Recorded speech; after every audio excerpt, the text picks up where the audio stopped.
Hello everyone, today we've got here MOTOROLA Moto S50 and let me show you how to use secret codes.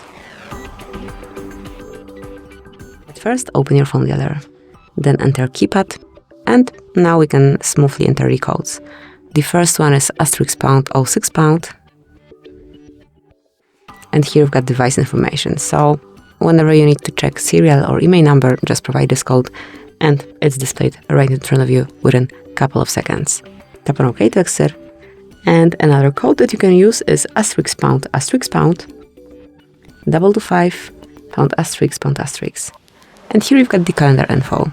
So as you can see, from now on, all upcoming events from every calendar that you have, that you've got connected with your device, will be displayed in one place, so you will not forget about any of them.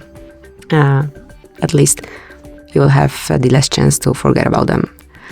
Another code that I would like to show you is ***426 #*#.